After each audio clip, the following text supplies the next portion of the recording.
Stand by, here we go. Okay. Jack, you've had a very fascinating life, a very interesting life, and the way it started was quite interesting. Now, tell me about how you came to be born in an elevator. My mother was at a bridge game, is all I know, and she didn't want to quit. Apparently, I guess maybe she was winning for a change, but anyway, they got to the hospital, and suddenly it was a little later than she thought. They got her into the elevator, and it stuck. Bingo.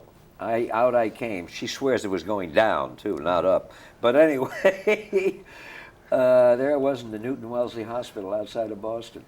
They now have a plaque there. I keep telling them I'll go back and see it, but I never have yet. But there's a plaque over the elevator, I'm told now, that this is where Jack Lemmon was born. Wonk. Now, early on in your career, you had some studio executives who wanted you to change your last name to Lennon. Now, what was the story with that? It was Harry Cohen at Columbia Pictures, and he said that with a name like Lemmon, the critics are going to use it like a baseball bat. And I said, what do you want to change it to? Because I'm not going to, but what do you want? And he said Lennon, Lennon. At that time, there were no Beatles. And as a joke, I said, Lennon, well, they'll think I'm a Russian revolutionary. He says, I looked that up. That's Lenin. He got all teed off that. But then, I must say, then when I wouldn't change it, I think he kind of respected it because he gave me bigger billing in my first film than my contract called for. Okay. Now, you won one of your Oscars for the movie Save the Tiger. Now, but that film, it had a lot of difficulty being made, right? Didn't you have to work for scale to do that film? Yeah. And it's, as a matter of fact, there's a big parallel between that and Glengarry Glen Ross, because that really was a contemporary story in a sense of what Glengarry Glen Ross is today, of what it's like trying to stay alive in business. Yeah. Now, this film, there's a lot of coarse language in that. In this one, yeah. Now, were you a little bit hesitant about that? No, I would be normally, but not with not with this one, because the script, because it was part of the way these guys communicated with each other, just like football players in a huddle or something aren't going to say, shucks, that tackle's pretty tough. I mean, that ain't the way it works. And these are just guys in an office with no gals and letting it all hang out because their life is hanging by a thread. They could be fired tomorrow morning if they don't come through.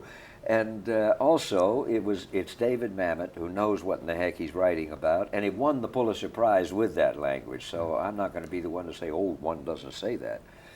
Yeah, now, this movie has a lot to do with high-pressure sales tactics. Yeah. Now, what kind of experiences do you get with high sales pressure tactics? I mean, if you, say, for instance, want to go out and buy a car, now, how does that happen? How does that work? I've been through them.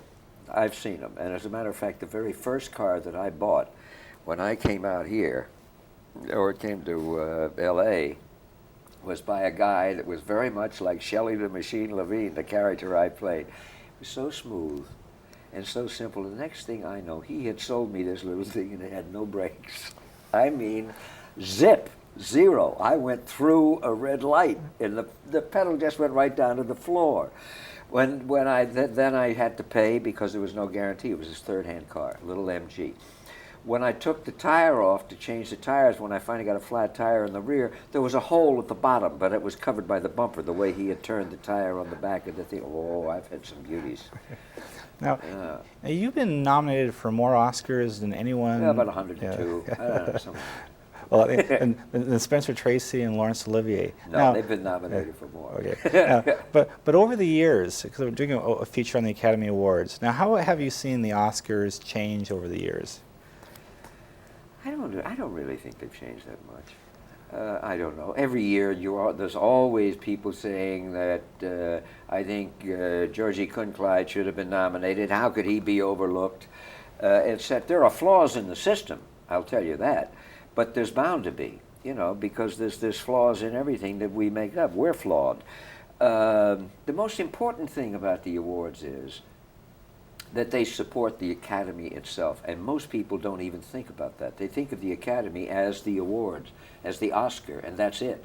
Hell, the Academy, this business would be in a lot of deep caca without the Academy. And the programs that it has, the library that it has, the film storage vaults, the research that it does, the various programs for young people that are going to be coming into the film on all kinds of different levels, the Nichols Fellowship Committee for Young Writers, all kinds of things, totally supported by that show and the awards. So what problems there are with it, or what faults, okay, I'll accept them. You know, I'll tell you flat out, the biggest fault is that there are 5 people nominated for the one award. And it's one thing to pick 5 nominations, that I can do. To pick one as an actor performance out of 5 different ones, I still don't know how I make my choice every year as a member of the Academy or a member of the Board of Governors. It's awfully tough, and in a sense, the nomination is an equal honor, if not a more just honor, I think.